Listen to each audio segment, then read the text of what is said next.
Hey folks, Jer here at The View, 14th of October with some Leeds news, a little bit, so we'll fly through it. We've got the press conference coming up later on today, and there won't be a video tomorrow as I probably won't have any power.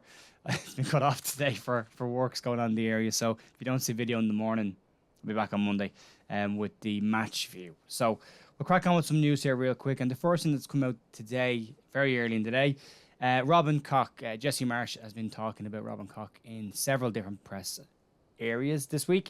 And what he said is that he's shocked that Robin Koch hasn't made the last German squad, and there is a very strong possibility that Robin Koch won't go to the World Cup, given his form at Leeds, which has been excellent so far this season. And Jesse Marsh has called him one of the standout players for Leeds so far this season. He said his attributes as a central defender are very much of an all-rounder. Nothing that he does really stands out as being superior to anybody else's, but across the board, he has a much wider spread of capabilities. He said that on the ground, he's very comfortable with distribution, passing the ball, covering ground.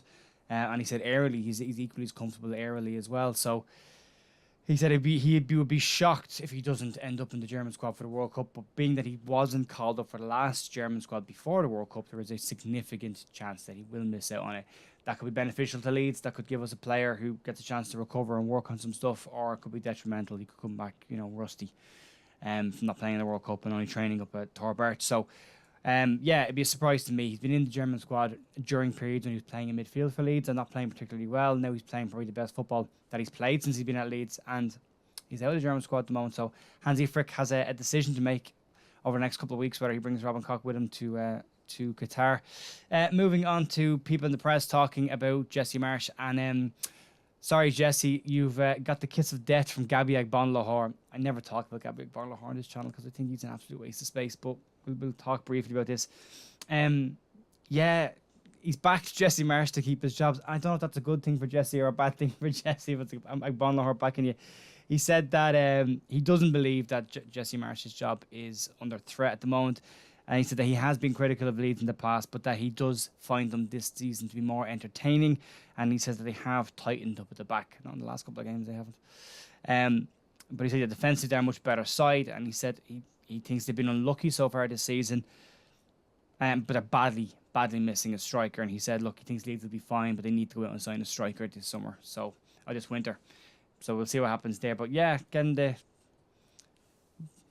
Judas kiss, I think that's what they call it, isn't it? Unfortunately, there you go.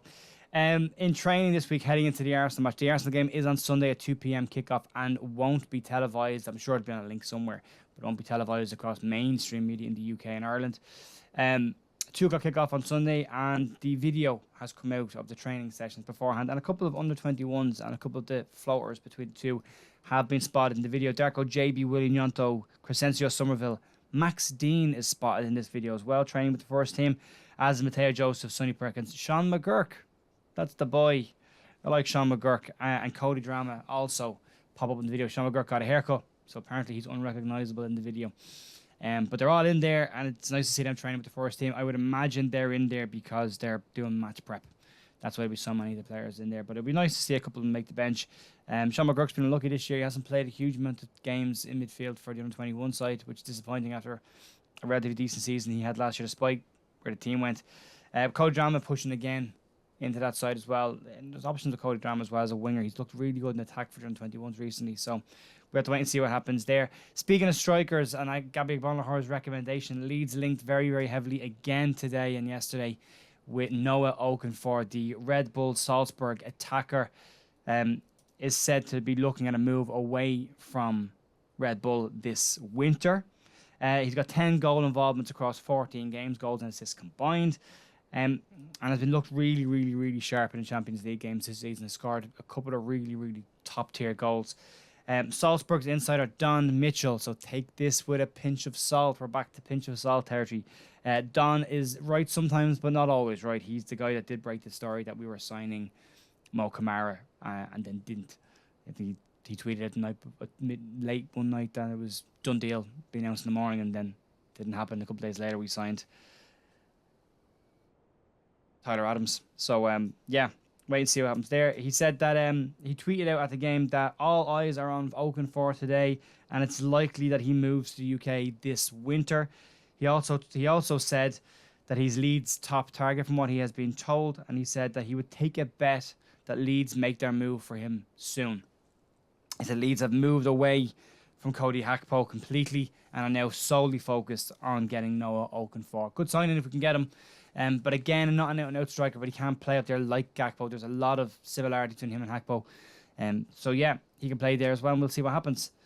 And that's pretty much it, folks, for today. Pretty quiet day going around. Press conference is later on today, and if the electricity situation improves in my little village in Ireland, I will let you know, and you'll see a video in the morning. If not, I'll be back on Monday with the match view to look back at the game. And if you're looking for some viewing in the meantime, to the podcast, the American Leeds podcast, which is linked up here somewhere, you can find that and click on that if you want to listen to that. Or we've got the Adam Pope interview, which I'll link at the end of the channel as well. Talk to you soon. Bye.